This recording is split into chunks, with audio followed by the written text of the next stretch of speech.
there. Can you repeat that? I ran a UCC 11 through the state of Ohio Secretary of State in May and also in June. And I did it under my given name and my social security number. And you don't have to do it twice. Some people are advising do it with the all caps name and your upper and lowercase name. It doesn't really matter because you're still going to use your same social security number. And I have found that my UCC 11 came back debt-free. So I am being sued by a third-party debt collector on the 29th of this month, and I counterclaimed. And I filed that in the courts today. It cost me $78. I'm gambling that I'm going to get $6,000 because these people have been torturing me about a $1,300 Walmart bill that got charged off years ago.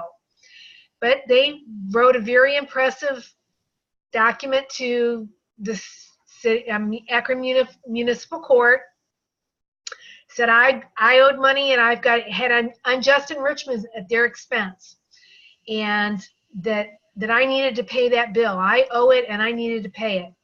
So I countersued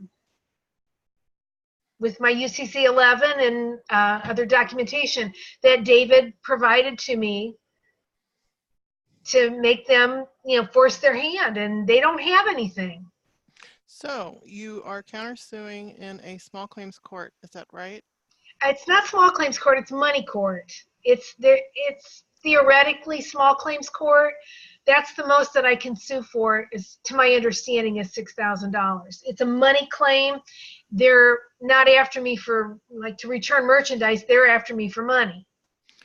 Well, the point was that I was trying to get at is that you're limited in the amount that you can get to $6,000. Well, but the reason I wanted to point that out or get to that is you are probably not so limited with your costs, okay? Like attorney's fees, attorney in fact, and all of those things that you need to buy. Well, I had to buy bond paper, and that was $16 for a box of 100. Do you need a new printer, a new computer, a laptop? So you Oh, can sure. the court. Do you need like a new Kindle? Do you need a recorder and a backup recorder in case they take it from you? Do you need a new cell phone? That would be delightful. I think you need those things. But the point I'm making is they're trying to sue me for $1,300, and $6,000 is about 3 times that with my expenses. And I also found out that I'm the settler and that I can bill the court for my expenses. So I'm going to be doing that. I'm going to be reasonable about it, but I am going to be doing that, submitting that bill before I go to court. Mm-hmm. So, I did this off David's knowledge. Mm-hmm. My buddy Dave. And really, once you run your UCC 11 and you know there's no debt against your name, you can present that to the credit bureaus and force them to relinquish any bad reports they have. Hi, Modi. Oh, hi. Hi. So that's the key, and you can get the UCC 1 in any state. I got mine in Ohio because I'm here, but I had originally filed my UCC 1 in Kentucky. Cost $5. But that's what I did, and I think it's going to prevail for me. So the supposed creditor that's suing you, Mm-hmm. what state are they based out of? They're in Columbus, Ohio. Oh, perfect. I thought so. And they've not answered. They're not able to respond because the questionnaire that David prepared, it runs right down the Fair Debt Collection Practices Act. It asks them, did they buy the debt? Who did they buy it from? Would they pay for it? And it's boom, boom, boom, boom, boom. They can't answer those questions. And those are my exhibits that I filed in the court today.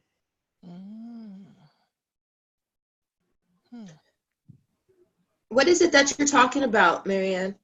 We're talking about the debt collection that David's going to do a Zoom on when he gets done traveling. And he and I are study buddies, and we kind of work together. And I've got a third-party debt collector that is suing me in the municipal court for unjust enrichment. And I presented them with these letters and asked them very, very specific questions that they did not answer, they did not respond to.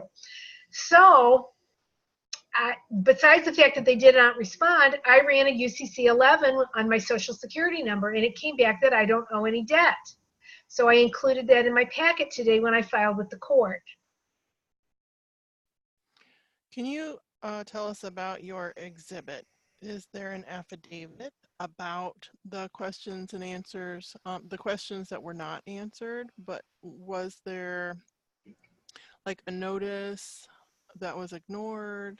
Yes, all of that is included. I did not do an affidavit per se. I kept meticulous records of my green cards, and I didn't get one of my green cards back, but I did have the filing number. So I went to the UPS or United States Postal Service tracking, tracked it, saw that it had been received, printed that out as my evidence. And the one that I did get the green card back, I taped it all together. So it's consistent and it shows that it was received. And I think it's going to be a pretty cut and dry case. I don't think that they're going to show up for court on the 29th. Mm-hmm. And I also had the other debt validation from another third-party debt collector on the same account from 2 years ago, where I had kind of quashed them with the same kind of questions, like, I don't have a contract with you, and I feel like I'm the victim of identity theft. Of all the things that I asked them, they ran with the identity theft, and they wanted me to file a police report. And I said, no, I'm not going to do that because you're the one that has my identity, and I did not grant you the authority to have my social security number. You bought that from somebody, and that's not fair. You're the one that has stolen my identity. And that kind of shut them up. They kind of went away. But then they sold this debt to somebody else, and these folks ran with it and thought they were going to get money from me. Mm-hmm. I'd like to hear that you're giving them an affidavit. I'm kind of hung up on that. I did not give them an affidavit. I did not do that. I can prepare one between now and the time I go to court, but I did not do that. I didn't feel there was a need. Mm-hmm. He didn't mention that I needed to do one, and I didn't. Mm-hmm. I can, but I haven't done it yet. I would like you to do that. I would like, friend to friend, I would like you to do that. Well, an unrebutted affidavit does stand in truth. Mm-hmm. And I haven't done it yet. What would I put in it, Marie? You got me there. Okay. Well, stating that about how you sent out those questions based on the Fair Debt Collection Practices Act, and they defaulted. They didn't answer. And they, so you just have to stick to the facts. Question. Yes. If you have an affidavit, because you got to look at a court kind of like a computer program. You're telling it what to do. You have an affidavit that states facts, but wouldn't you follow it up with a motion or something that gives them action, telling them what you want them to do next? Because the judge is just sitting there with the truth, but you didn't tell them what you want them done with it. That's the only thing I'm seeing in that discussion, that you didn't tell the judge what you wanted to happen next. Does that make sense? Yes, thank you. You're welcome. Well, I filed a counterclaim for $6,000. I think that's kind of explanatory of what I want them to do. And I did explain all that in my countersuit claim. Mm-hmm. Right, it was just the affidavit. What people want to file affidavits all the time, but they don't. That's just stating a fact. I can state that the sky is blue all day long. I don't want to tell you that I want God to make it rain, or I want God to make it sunshiny, or how I want him to do it and what I want to pray for. I just told you that the sky is blue. That's an affidavit. So Okay. what I'm saying is, if we want an affidavit to go in stating the truth, how do we want to direct the court? Because the judge can only do what the parties ask of him. He's a like a referee. So if you give an affidavit, what do you want the judge to do with it? That's the question I think a lot of us are missing with the mechanics and the process of the flow of things. We have to remember it's just a man or woman sitting there butt in a chair, and they can only do what you ask them to do. If you don't ask them to do anything, they're going to do whatever they want to do. So always ask what you want. What is your will? Does that make sense? Yes. Okay, I'll back out now. Sorry. That's okay. Yeah, we needed that. This whole private administrative process, we've got to work our way through it, you know, inch by inch. Thoroughly.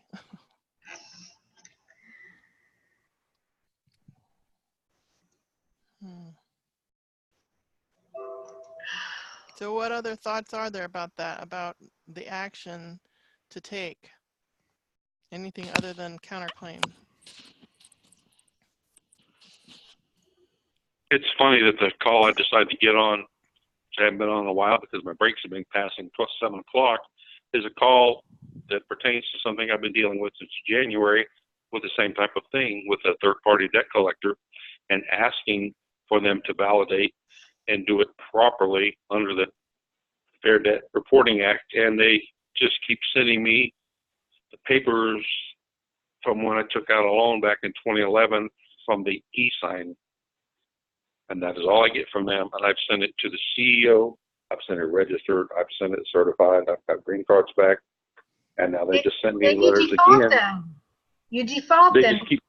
They just keep sending me letters stating that they are willing to take a settlement. And I know I'm concerned because I didn't start hearing from them until January of this year, which puts them in my state at about 3 months Out of expiration. past their statute of limitations for this kind of debt, if January or December even, or even November prior year was when they actually assumed control of that debt or bought it.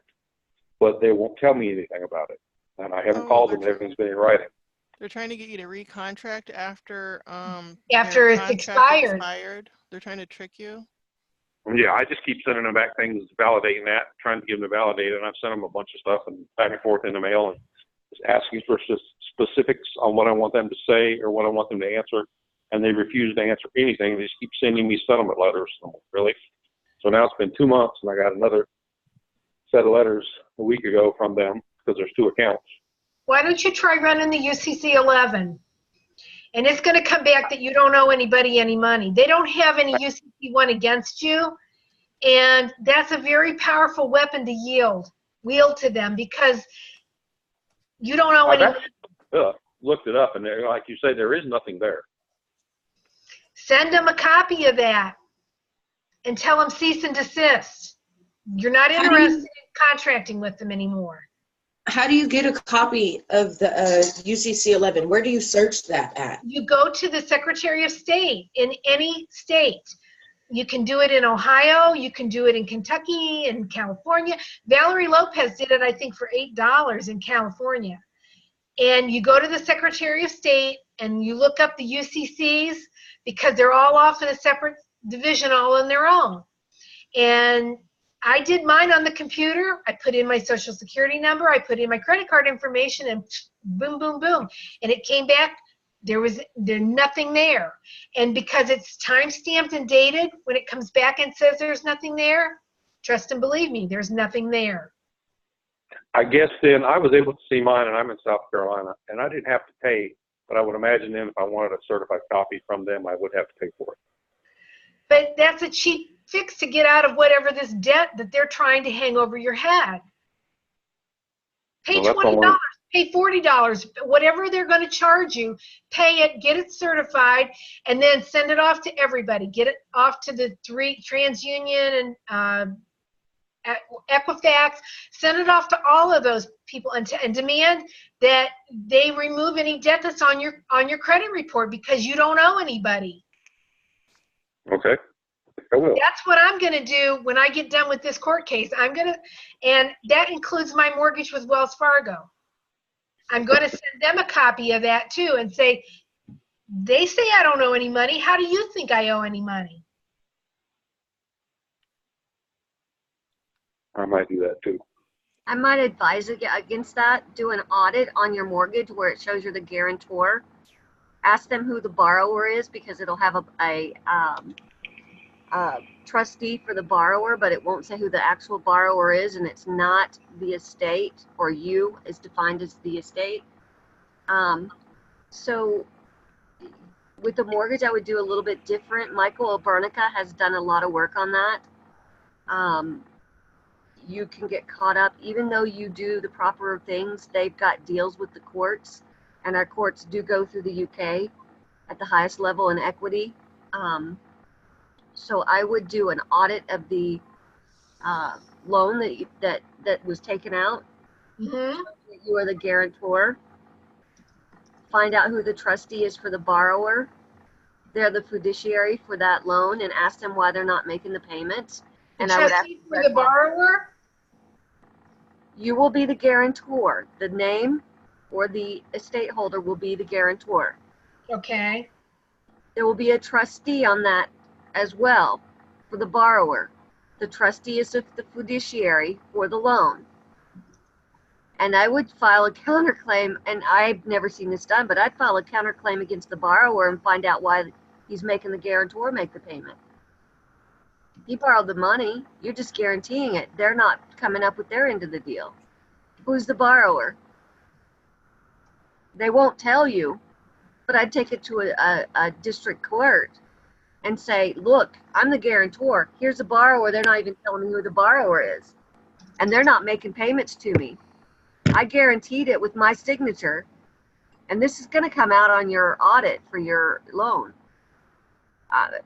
They're not making the payments to me.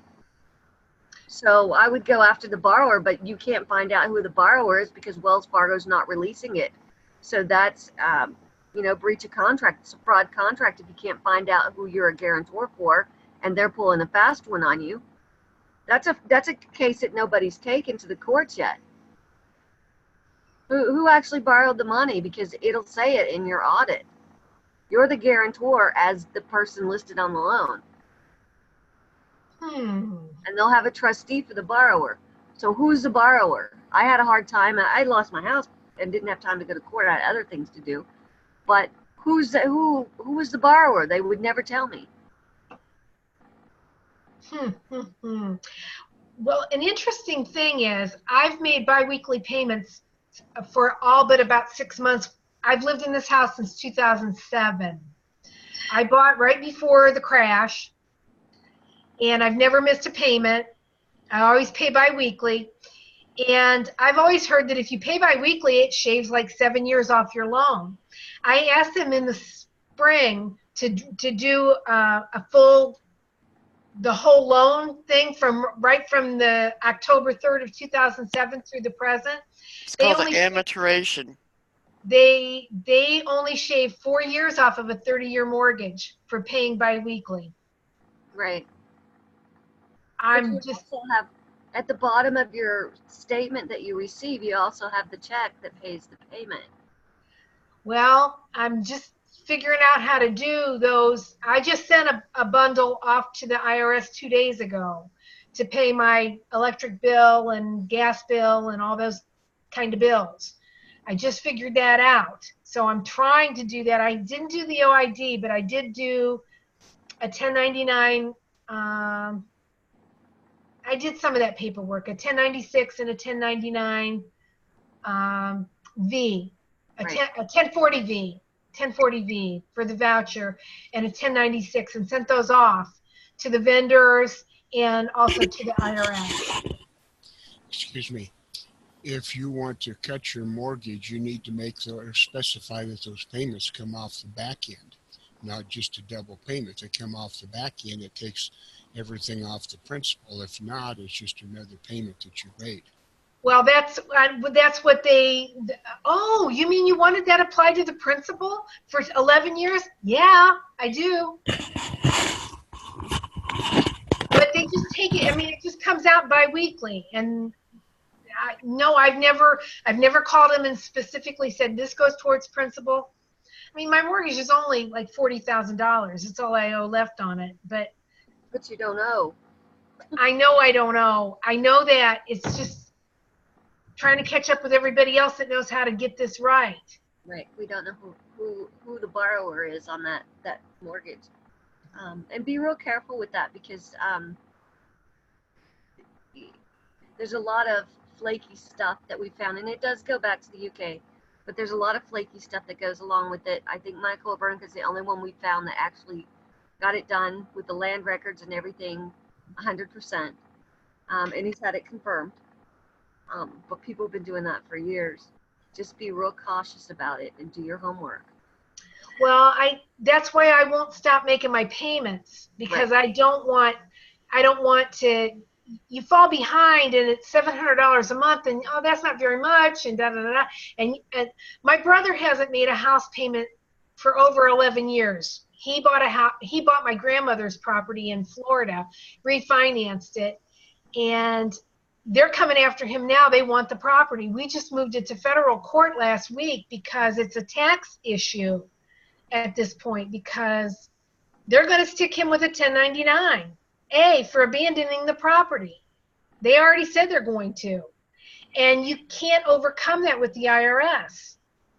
It's a lot of money that they say they've paid you. What they did was they canceled the debt after the first year, and then they take all the payments that you've sent and they apply it to bad bank debt. But they're saying that they've paid you, and they haven't paid you.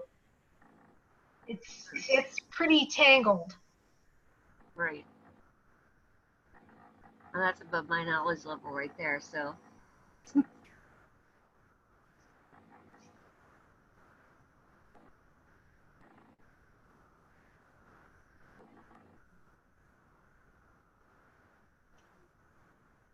Now, were your debts on the credit reports? No, absolutely none of them.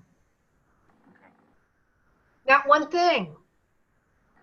And you did right by the counterclaim, because rules of court, you have to counterclaim immediately and put it I back. did. I got paid today, and I had to.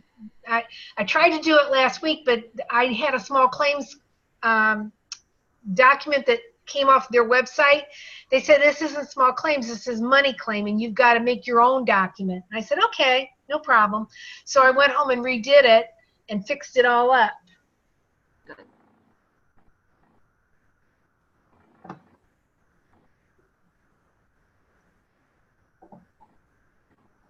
Oops.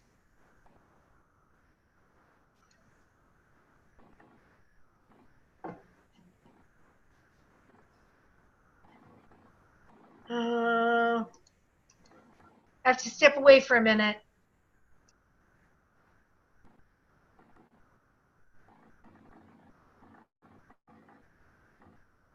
Lottie, are you there? Did you get your bonds sent out for your second surety? I have them, but that's what I was gonna ask. I was looking for the page right now. I am not sure. I'll probably have to pull up my what do you call it? My camera in a second. I can't screen share. I'm not too sure if the verbiage on one of them is right. Here, I'll show you guys. Let's see. Turn my screen around. See, I got all my packs here done.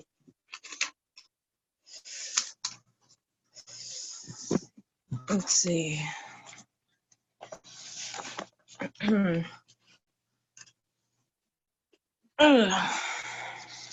Let's see. Here it is, this one. On this one, it says that it's going to Raul Maldonado. But then in the text, it says Munichin, or however you say this guy's name. So I am not sure. That's who I was gonna ask somebody. I was gonna ask Karen or Laurel, because it all says Steve. I'm wondering if it's supposed to be Raul Maldonado, Okay. or if it's supposed to be that guy. Marty, Yeah. this is Karen. Everything should be Steve Mnuchin. Okay, so I have to go back and fix this part then. Yes. Okay. Because you're sending everything to Washington, not Puerto Rico. Okay, so that's what I have to do then. I have to reprint. I have to reprint these 3, and I just printed these all on paper. Well, you know what? I just have to print this one. Just the one page that has his name on it. Yeah. There's another page in there that has the name on it also, but make sure it's Steve. Yeah, the rest of them all say Steve on there. That's why. Okay. That's why I had to ask. Just go through and make sure it's all Steve. Yep. Okay. And then I guess since I have everybody here, I might as well go through my whole pack and see if I have everything properly done. I have the let's see. I think this is it. Yeah, this is it right here. So this is that list that Marie made and sent out to everybody. So this is what I've been going off of to make my pack. So I have my, I haven't printed out the actual copies. This is the problem I'm having right now. So I just redid my UCC one because my original one was just my birth certificate in it. So now I have a whole nother one with a different filing number that has the collateral. And then I did an amendment with the private security agreement. And then, oh, Karen, okay. I thought Marie, well, I know you sent it. So thank Karen and Marie for giving it to us. Then the next one has an amendment with my private security agreement, which I have to do another amendment to fix this one because I didn't put the one that I signed, because I have one that I signed. This one's not signed. I didn't upload the signed one. Then I did another one adding the claimant that's also signed and notarized. So then I believe I have to do a non-UCC. I think that's what's after these two things. Oh, that goes with that. The non-UCC. But I'm not sure how to file this online in California. So that's been something that I've been having trouble with. Marty, did you put your stamps on before you uploaded it with your filing? No, I did not. Okay. The stamps on the back, I have to do that too. Well, they're not going to be able to see that unless you do an extra page, and it doesn't really matter about the back. But you need to get that stamp on the front. The 2-cent stamp. The 2-cent stamp is on the back. What you need is the international stamp on the bottom right-hand corner of your private security agreement and your claimant of public notice. Yes, your $1.15. Okay. So then I have to redo that one too then. Okay, let me write this down. It's all in the instructions. I know, I was reading them over and over again, and I probably overlooked it because I've been reading them so many times. You have to have it notarized, and you have to have your stamps on before you do your UCC. Okay. Well, then I'll go back and fix that.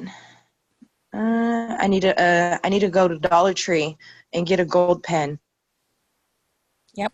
You have to have a gold pen to do your stamps, and your red thumbprint.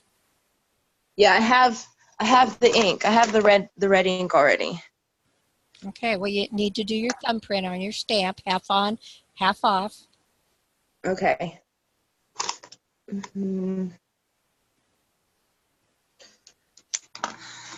So I have to redo. I'm glad I only did two of them, two of the UCCs.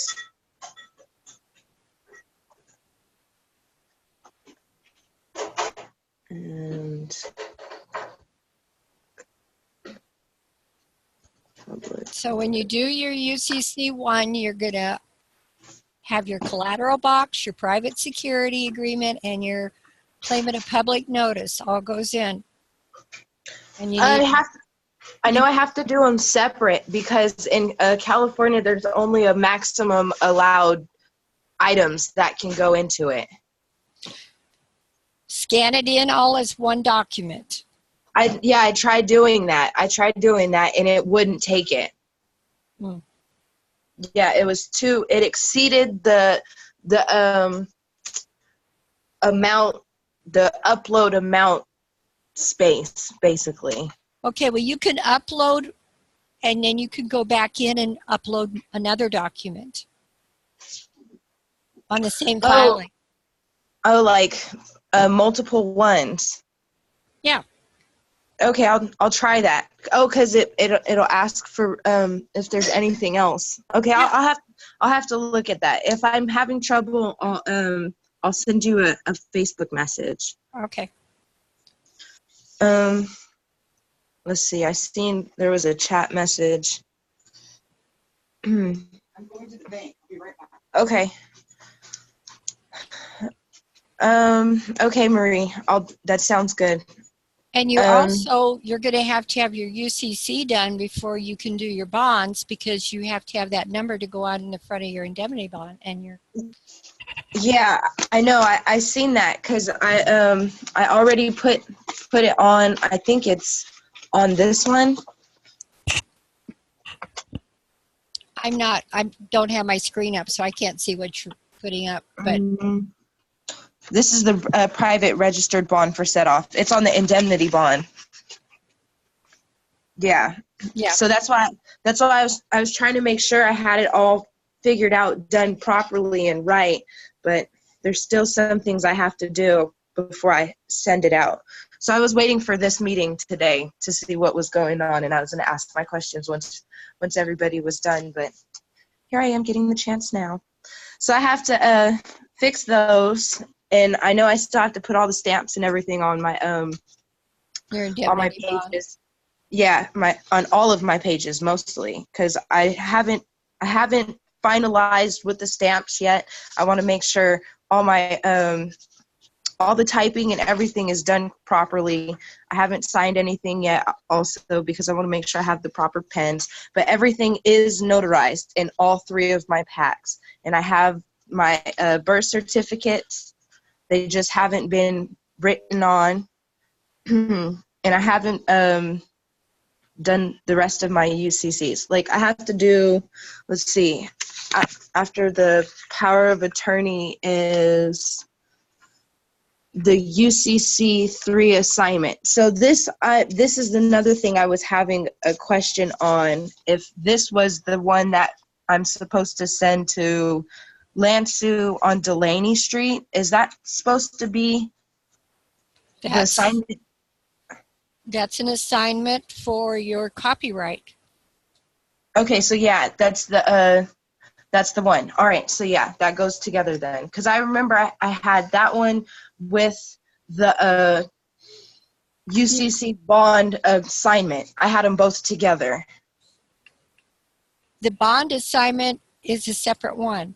Yeah, I had them basically side by side. I didn't know which this one was, so I kind of assumed that this was the one that went with the common law copyright notice, and I got it right. So, Well, it says on there, it says United States Patent and Trademark Office. oh, true. So obviously that's your copyright one. True, and that's why I say sometimes when people when we're doing this, it's just we're trying to make sure we're extra paying attention, and that's how I was in accounting, that it's all really simple. It's right there in our face, that we're just looking so hard at the simplicity that we don't understand. That's why you need to just take it one step at a time.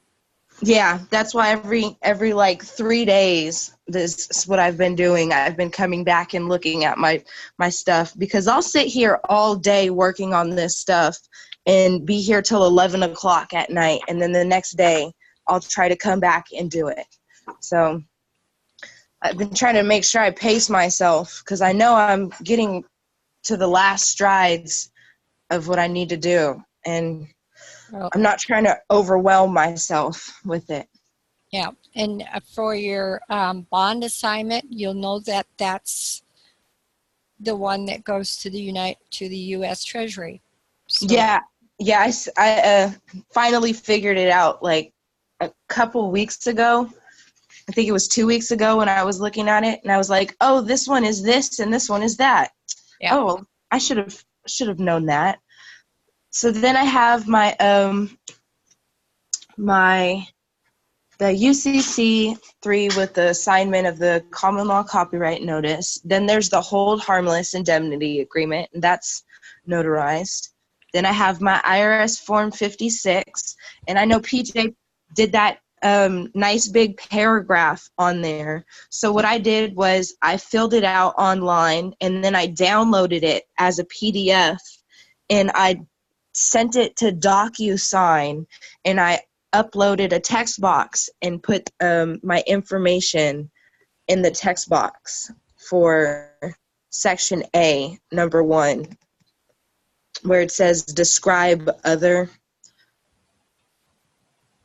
Well, it's just a tiny little statement, and it should just all be handwritten.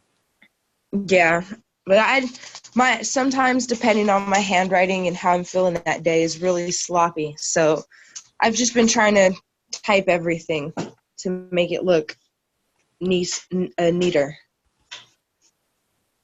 a little more professional. Well, IRS likes to see it handwritten, so it's up to you. I mean, I don't have good handwriting either, but you know, if you're slow and careful, and I just drew lines in there with a pencil, real light, excuse me, so I could just write it carefully and slowly. But it's only, a few words. It's just a tiny little paragraph that goes on. Yeah, it's a nice size. I tried writing it a couple of times, and it was just like, so. And you know there's 2 different statements that go on the 56s. Yeah, I have both of them. One has your names, both of your name, and then the other one has the Stephen, I can't say that guy's last name. The Mnuchin. Yeah. Yeah, and the one with your name is fiduciary executrix for you. Yes. And beneficiary. Yes. And the one for him, of course, would be fiduciary and trustee. Trustee, yes. Okay, you got that. Yep. Okay. And now I have my my bill of exchange. And also. With those 56s in your pack, you want to put his in first, and then yours, and then put a copy of the letter you got back from the IRS for your EIN, your estate EIN. Oh, okay. I'm glad you said that, because I have it somewhere here. I have that written out for you. That information is written out for you. I know, that's what I'm saying. I have that. Yeah. It's on a copy of the table of contents, so that this one right here. I have right there. Okay. So just see, I tried to highlight all the instructions and everything. Yep.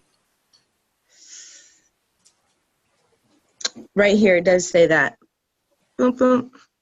Okay. So then after those, I have my cover letter, right? Isn't that what it is? Oh, after your 56 is your non-negotiable bill of exchange. Bill of exchange, yeah. My bill of exchange, and then there's the 1040 ES with the Banker's little, acceptance. yeah, that's what it is. It took me so long to figure out how to do that, and when you guys did that other video and told us how, I was so happy. Yep. I wanted to do it that day, but I've been working all day, so I just waited till the next time I did it. Then I have your cover letter. Yeah, the cover letter, and that's all notarized. I just need to put the stamps on it and sign it. And then I have my private registered bond for set off. And then I have the birth certificate, and I haven't wrote on it yet because I don't want to mess it up.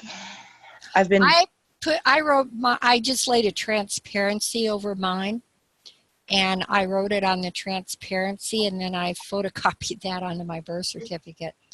See, I was let's see. I have a copy. So this is the one that I have not notarized. It's the apostilled one.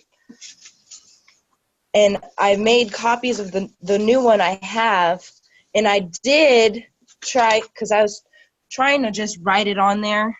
Mm-hmm. But I've been having trouble trying to just write it on here because my handwriting is kind of big, and then it's bulky. It's real bubbly. So I was trying to copy it like this, and I had maybe I threw it away. I had a copy that I did. I keep all of the stuff I throw away just in case I need to do this.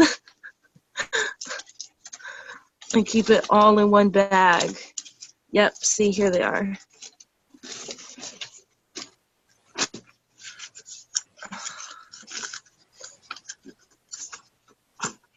I tried to just print it like this. Here it is. Ugh. I tried to just do it like that instead. You mean you just photocopied it, printed, typed it out? Yeah, what I did was I put it on the scanner, and I did a copy of it on the scanner, and it just printed it right onto the, this is just a copy of this, because I wanted to see how it would turn out first. But you want it at a 45-degree angle. Yeah, so that's the only problem. If I did it like this and it went over it in red, you still could see it, but you can't really read it. That's okay, right? That's okay. Just move it down as far as you can to the bottom. So you have space down there at the bottom. It's going to go up. Yeah, it's going to go up into the writing of the birth certificate, but it doesn't matter. Okay. Just do as much as you can on the bottom of it. Okay. Then that's what I'll do. Because I know there's the seal here, but I can type what do you call it? Don't cover the seals. The writing up above, that's fine. Just don't cover the seals. Okay, that was the question I was trying to get out of my throat. Because that was the only problem I was having with this birth certificate, is that it's all the way in the middle instead of being just at the top. Because the other ones, it was easy for me to put the 45-degree angle because it was at the top. Yeah, usually they do that better, but that's fine. It doesn't matter if part of that information is covered. Okay, so I'll probably do that over the weekend. So after I do that, then that's endorsed. This is endorsed too with the little banker's acceptance, right? Yep. And then I have my certificate of true copy. I have to go to Kinko's to get this copied. So this, I was going over PJ's videos over the week. He has it notarized also. And there's like 2 other things he has on it. I only have this. It's fine. If you've already authenticated it, it's fine. As long as you have the United States authentication on top and the Secretary of your state and your birth certificate, those 3 things. And if that's all you have, that's fine. That's enough. Okay. So yeah, it has that in the Secretary of State and their little stamp thing. Okay, so as long as, so then that's good. So just be really careful and take a photo of that. So you're just going to slide it around the rivet and lay it on the screen of the glass of your photocopier and take a picture. I tried to do that and it came out all funky and not really legible. It was horrible. So we've already talked about it. I'm going to go to Kinko's and have them do it. Yeah, get copies. Yeah. Just tell them they cannot take it apart and they have to be really careful with it. Okay. And then I still have to get all 3 of these turned into a book once I get my bonds back. Because I was going to send the whole pack, but then I thought about it. Oh, let me just send just the bonds. Then it'd be easier. That way you need to put everything together in one pack. And send all 3 packages to each person? No, you only need 1 book, and that one goes to Washington. Oh, okay. One stack of documents is for you, and what I did was I put my documents in plastic sleeves in a 3-ring binder. Yeah, I seen that. And then you'll have another stack of documents that will not have the IRS stuff in it, but you'll have your UCC stuff and your main documents, and I have a document in there that has that list for you. And those are the ones you file with the county. And that's the other list. And most counties do not want you to bind them in any way because they have to scan them in. Yeah, okay. So the only book you're making is the one that goes to Washington. Okay. I'm going to write that down. That's it. That's the only book you're making. All right. Then I have this is the bond assignment, the UCC bond assignment, 3 bond assignment. My climate of reservation of rights, I just need to sign it. It's already notarized. The climate of fact, peaceful inhabitants. Yep. Climate of status as a secured party creditor. Yep. Climate of foreign status. Yep. Then here's my W-8 Ben. With no Ben. It was no Ben? No Ben. You just do parts 1 and sign that puppy. Okay, because I thought it was the Ben. Somebody told me it was the Ben and not just the regular W-8. Okay, well then I have to look. I have it somewhere, and my mom emailed it to me. I have a sample of it in the stack of stuff that I've given you. And you just fill out part 1, and I have that, how you do that. Because number 5, 6, 7, and 8 on that one is a NA. And then you just say C, claimant of foreign status, and claimant of tax-exempt foreign status. And you do not fill out 2 and 3, and then you just sign it and put your stamp on it. Oh yeah, that is this one. I have that written all here. Okay. But it's on the 8 Ben. It doesn't matter if it's on the 8 Ben. You just don't do the Ben part, which is 2 and 3. Oh, I get what you're saying. Yeah, because they don't have just a W-8. Well, me and my mother actually did find a W-8 form. But it's probably old. Okay. And it probably does not have the same heading. I'm not sure. I have to look at it and see what it says, but it does say W-8 on there. Yeah, so I know there is one, but there's one that is, you have to be careful because it's old and it doesn't have the right heading on it. And it doesn't have an OMB number. So just use the W-8 bin and just do not fill out part 2 and 3. Okay. Thank you for that clarification. Now it makes sense. Then I have my notice of intent, the fee schedule. Yep. That's notarized. And my legal notice and demand, which is notarized. Now you don't need to do that one anymore. That's in the instructions.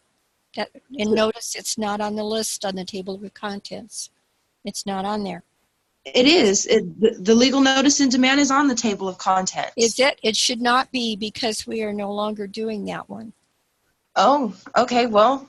But you have to remove the notification of it. I think it's on page 16, if I'm not mistaken, of your Schedule A, or I can't remember for positive what page that's on. I think it's page 16 of your private security agreement, because it does reference the legal notice and demand, but we're not any longer doing that one. Okay, so let me see. Page 16, that's all the way in the back. I think I have a note on that. Oh, I don't have a page 16. To your private security agreement? Oh, here it goes. Here it is. You should have like about 18 pages. Yeah, my page 16 has my notary on it. Okay. Maybe just come out because different because of your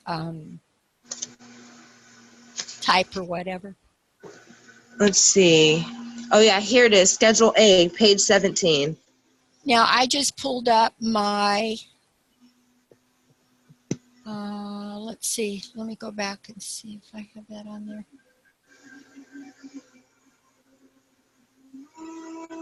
It's claimant. I can't say it properly. It's claimant, right? Mm-hmm. Yes, you're claiming. So it's a claimant. It's like an affidavit. You're claiming these facts. Yeah, yeah. My mother-in-law told me about that word. Let's see. Oh yeah, right here. All property listed on the legal notice and demand that is filed in blah blah blah. Yep. So you take that part out of your private security agreement because we're no longer using that document. I think I have a note on that on the master list that I sent out. And I'll remove that off of the table of contents because we're no longer doing that one. Oh, it does say shared by Karen right there at the top. Okay, so I need a piece of lined paper. So that's another thing I'll have to fix. Reprint. Just print that one page. Yeah. You don't have to do the whole document. 17. Remove. And that'll give you a lot less paper to deal with because that document is quite long. I know. I've printed it out so many times and now I don't even need it. No, you do not need that one.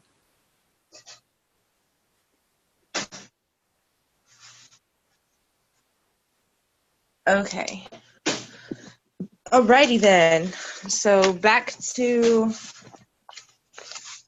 getting on. So take this out because this is no longer needed. So I could just toss this, right? Yep. All right. Next is the claimant of tax exempt foreign status. Mm-hmm. And then next is claimant and declaration of executrix. Mm-hmm. And then the notice of appointment to the office of, I put as executor. I should have executrix, huh? Correct. Okay, so I got to fix that too. Because you're female. Yeah.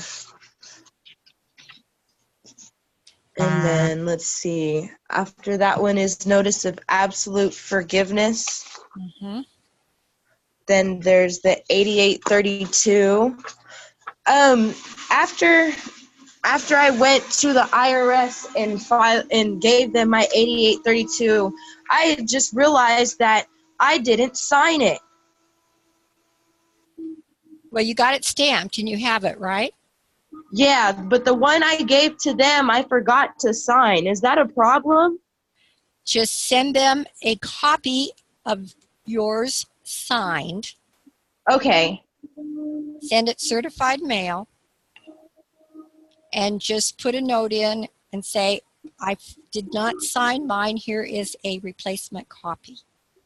Okay, sounds great, because it's already stamped. Okay, thank you so much. Yeah, you can always make corrections and changes.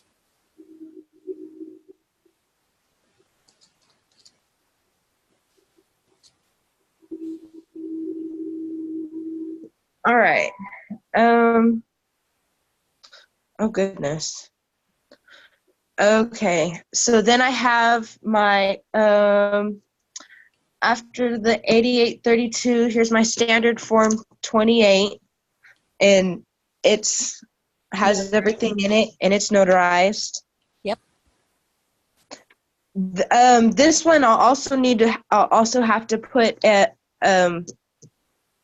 stamp on the front, an international stamp, right? Right, but you can put it up above in that space. Up here. Right there. Yep.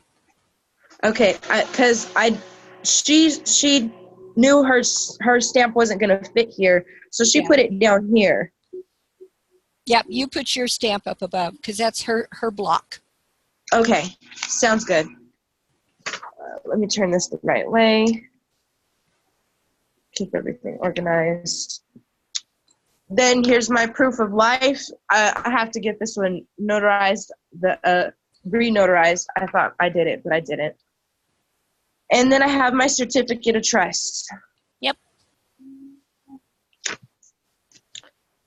And just to save yourself some money for now, put your stamps on the ones that are going to go in your book to Washington. And then you can later put the stamps on when you're ready to file for the county. You can put the stamps on at that time. And for your own copies, put your stamps on as you can afford them, but get them on there. Okay. They don't all have to be on there right now because nobody's going to see them. Those are your copies. Okay. Sounds good. Okay.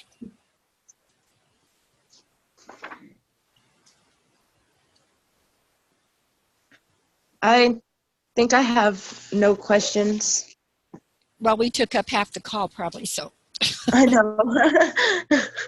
That's what it's for. The only other thing I've kind of been working on is I keep getting a call from a debt collector myself, and somebody. Okay, so the situation was my car got towed by Elk Grove Police Department, and they took it to the impound, and now the impound is trying to sue me for abandonment of my car.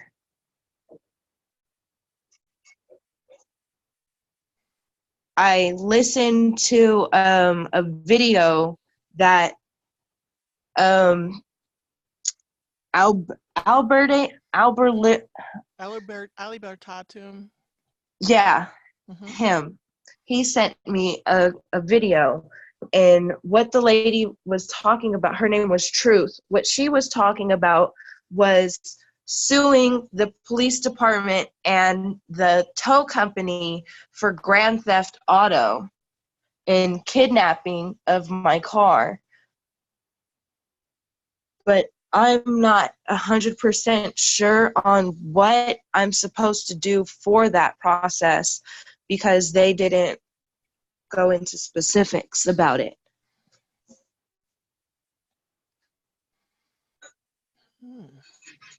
So if anybody has some information on that, I would greatly appreciate some help because I didn't give them permission to take my car.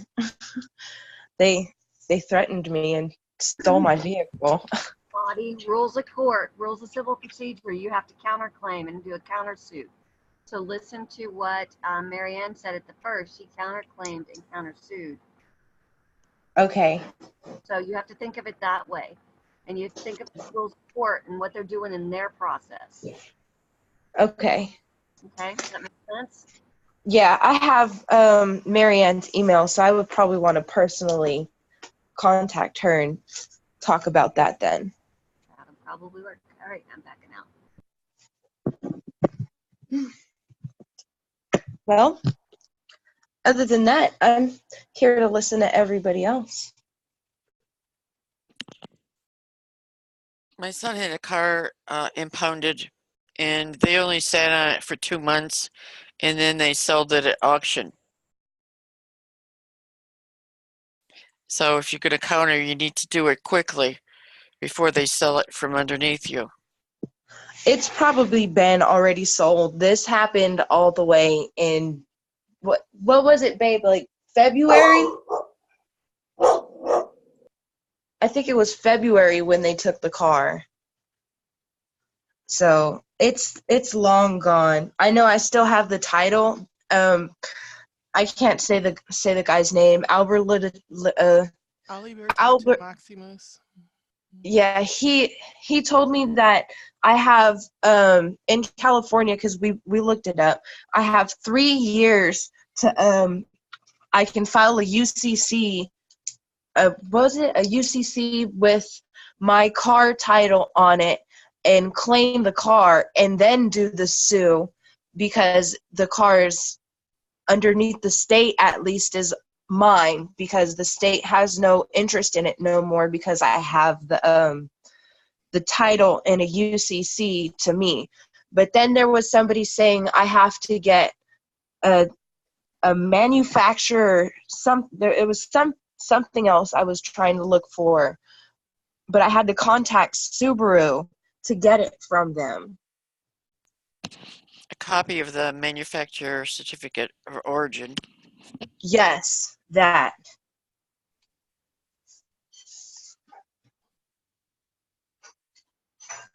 Did you have this car fully paid, or was that Yeah, it was my car. I owned the car. No, but I wasn't making payments on it at all. It was mine. And it was registered to me. So you did have the title.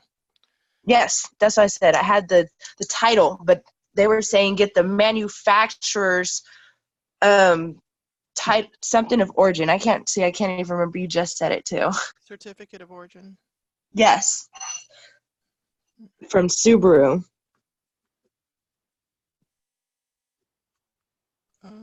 Have you paid the taxes on it? Did you keep up with that? I did up until, I don't know. No, yeah, it did. I did. Yeah. It had its tags and everything. The only reason why they took it was because my headlight was out. That's why they pulled me over, was because the headlight was out. But because my license is suspended, they took the car.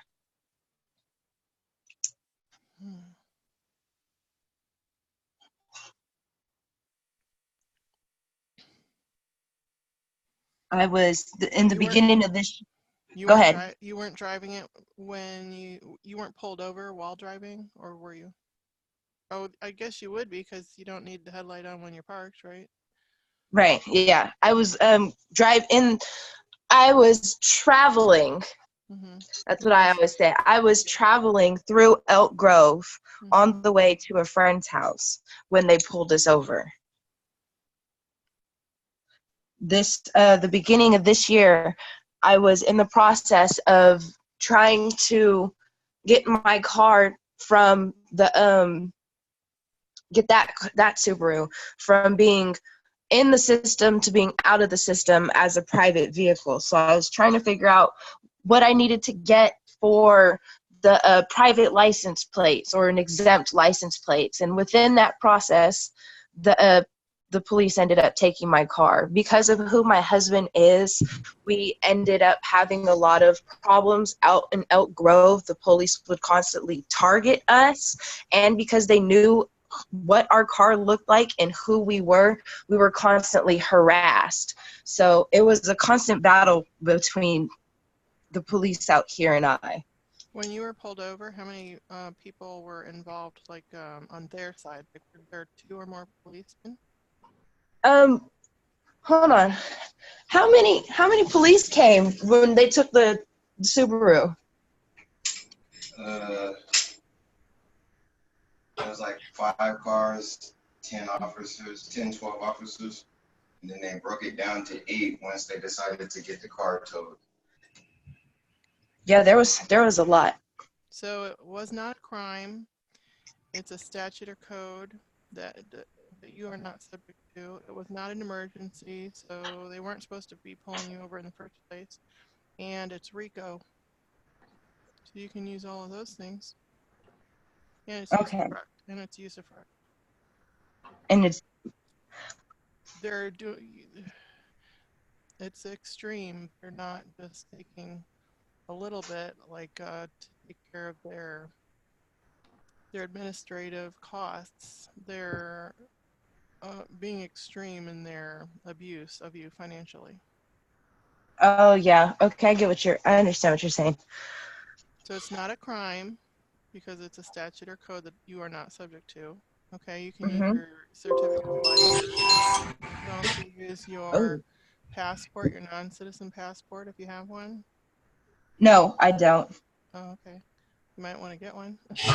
I know. I've been trying to get. That's what I've been telling my mom. I need to get a passport.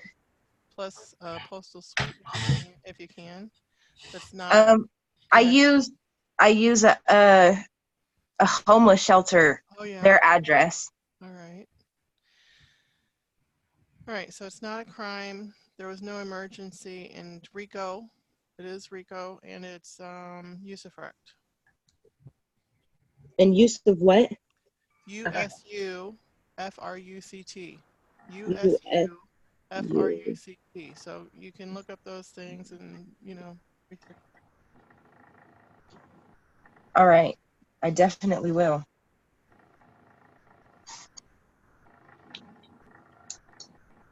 Have you sent any executor letters to your local agents? Like your governor, your mayor, your sheriff, your attorney general? No, I have not. That's what the reason I haven't is because I'm not sure which things to send out, and before I send them, I don't want to send the wrong things. Right. I'm just wondering if anyone has been notified that they should be treating it differently. The only thing I've done is file some things on the with the Secretary of State. Mm-hmm. Well, that's the biggie anyway. She can, communicate with the other ones that are under her anyway. Do you have a lady? Where are you? California. It's Alex Padilla or Padilla. That's a man. I have a woman, so I always think of the Alex as a woman. At this point, it's a person. Yeah, they're a person. You're just a person. And I call them these people. It's an office. Your people. You are one of the people. They are. It's an office. They're butts in a chair. It's an office. Right. Not a person. Office. Okay, you're correct. Sorry. We do want to know the right verbiage here. All right. So that goes to delegation of authority. So we're talking about offices that were delegated authority. By who to do what? So you can research that too. So then if you want to give notice to someone in an office, you can say, you could ask them where they got their authority, and exactly what they're authorized to do regarding this case you have, this situation. And then you can find little loopholes in there. That's the Eon kind of way to do it.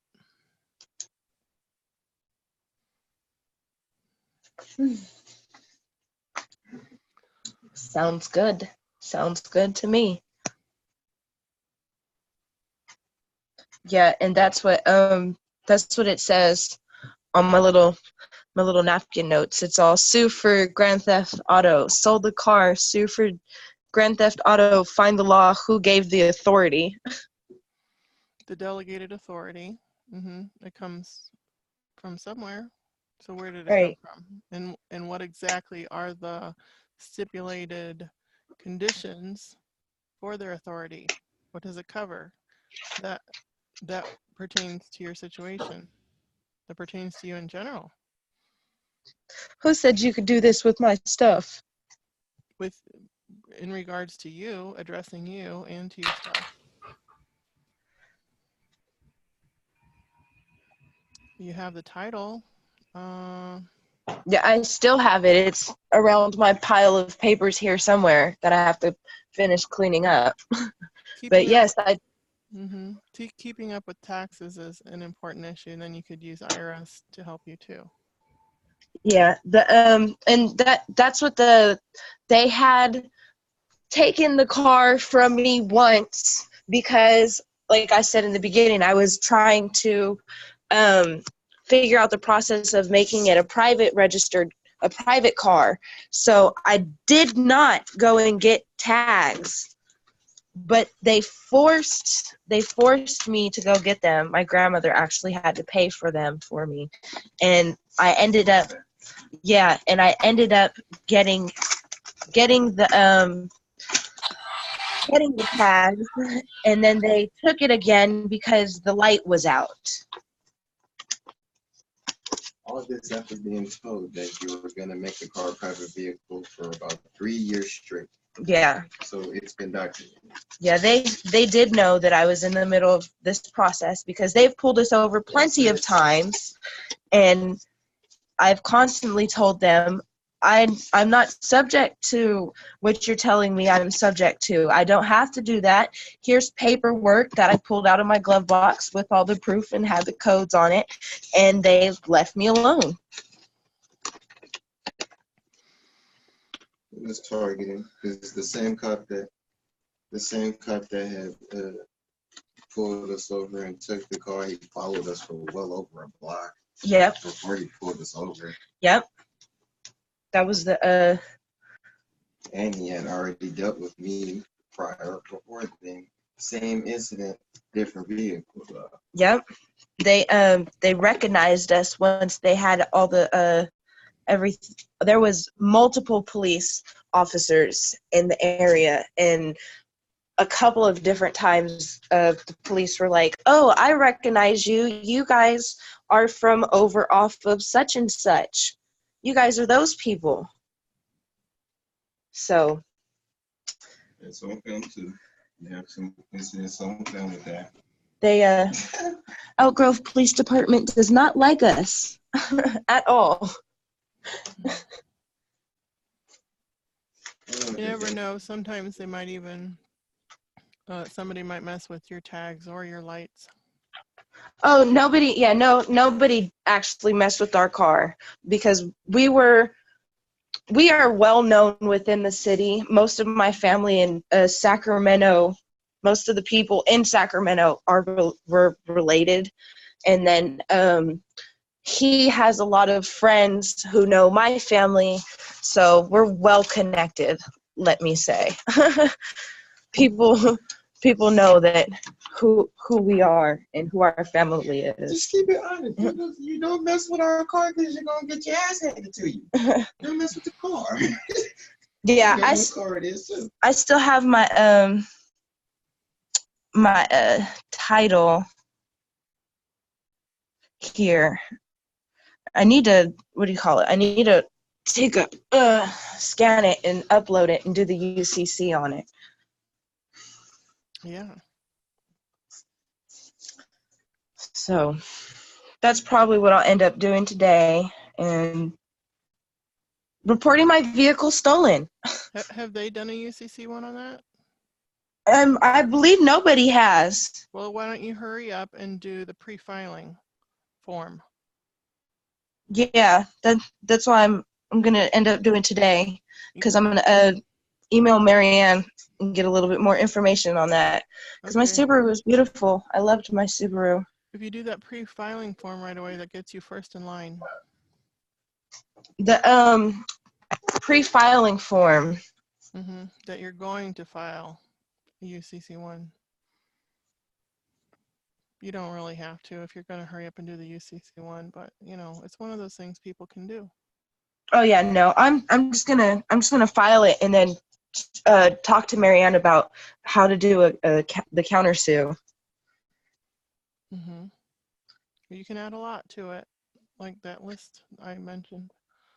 Yeah, I wrote that list down, and then I still have the list that I did with the truth video that he sent me. So, see if you can look up points and authorities. You need like a fee schedule. You need points and authorities for everything that relates, you know, to this, all those things. So you can. What do you mean by points and authorities? Things that people have sued about already. So you can look up the cases and what the holding was.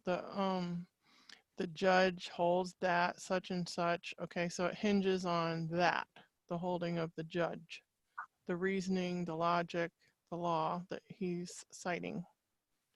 Okay, so in the summation. So kind of like this kind of fits in with my story, and this is the background information of where I got that from. Okay. Yeah.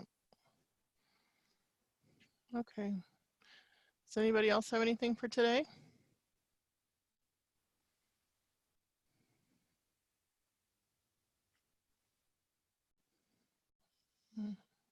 Okay, well, we can wrap it up.